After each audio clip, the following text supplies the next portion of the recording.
You have to understand, I come from a world that had no sky, just this perpetual gray ceiling that felt like it was pressing down on you all the time. On this land of ash and dust, we walked. That was it. That's all we knew how to do. But this is the story of the day I stopped. Our whole world was just one single, unbroken line of people, shuffling forward across these gray plains. There wasn't a destination. There was only the movement itself. The horizon? That was a myth, a forgotten word, really, because no one ever dared to look up. You see, safety was in the rhythm, in the sameness.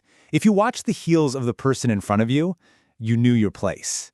It was almost like a meditation, a kind of collective slumber, where you didn't have to think about where you were going, only that you were going with everyone else. It was comfort for sure, but it was also a cage. And the elders, well, they made sure of it. They were masters of theater, you know? They'd put on these grand spectacles of fear, telling us that to step aside was heresy. To think for yourself, that was a contagion, a sickness of the soul. And to question the line? Oh, well, that would bring the whole gray sky crashing down on all of us. And the crazy part? We believed him. But then one day, the rhythm just felt wrong. The dust from the heels in front of me started to taste like a lie. A question began to burn inside me, this relentless fire that the shuffling of my own feet couldn't stamp out anymore. And for the very first time in my life, I just stopped. That was the question that started it all.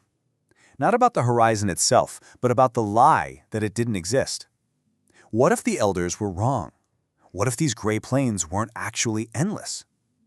I looked to my left and there it was, a mountain, piercing right through that gray ceiling.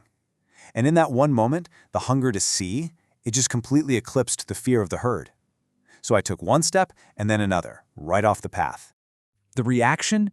It was immediate. A shudder just went right down the line. The shuffling stopped, and 1,000 heads that had never looked up, all turned to face me.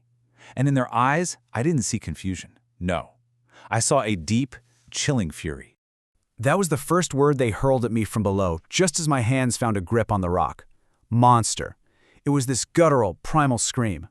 I wasn't just different anymore, I was unnatural, an aberration. Then came the next one, a bit more thought out. Heretic. Right. I was a traitor to the only truth they'd ever known, the line. I had betrayed their faith in the path, in the simple act of following the heels of the person in front of them. And finally came the diagnosis. Sickness. My curiosity, this need to climb, it was a plague. I was infected with the disease of individuality, and they had to cast me out, to protect the health of the whole group. The higher I climbed, the more I started to understand. Their rage wasn't really about me. See, if my journey was noble, if my search for truth was actually a virtue, then their endless, mindless shuffling was a tragedy. Their obedience wasn't a strength, it was a prison. I was just a mirror reflecting their cage, and for that, they had to shatter me. But their fury couldn't stop me. It couldn't even touch me. I had to wonder, what was this force inside me, pushing me to abandon everything I'd ever known for the cold rock of a mountain? As I climbed, trying to understand my own relentless drive, I remembered an old story. It was a fable about a traveler who carried this heavy, rusted iron barrel on his back. The village folk thought he was an outcast because every so often he would just erupt in this furious rage, his screams tearing through their quiet lives.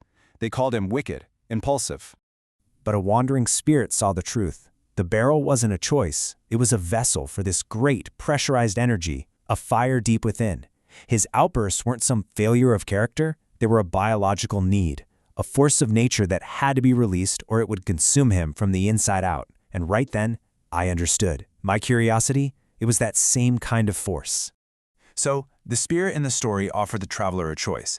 He could stay a slave to his internal pressure, letting it erupt blindly like a wrecking ball, destroying everything around him. Or, he could become the architect of that flame. He could build a forge, consciously directing that power to create something new.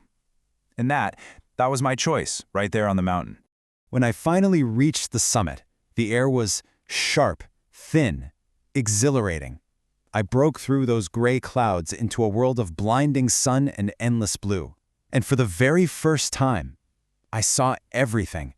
The line snaking across a vast, but very finite, plain. And beyond it, oceans, forests, other mountains. And from that height, I saw their fury with a totally new clarity. They didn't punish me because they thought I was wrong. They punished me because they were terrified I might be right. I was a mirror showing them the smallness of their world, a reflection of their own intellectual poverty, and it was a sight they just couldn't bear. And in that moment, I felt no malice towards them. Only this strange, liberating joy.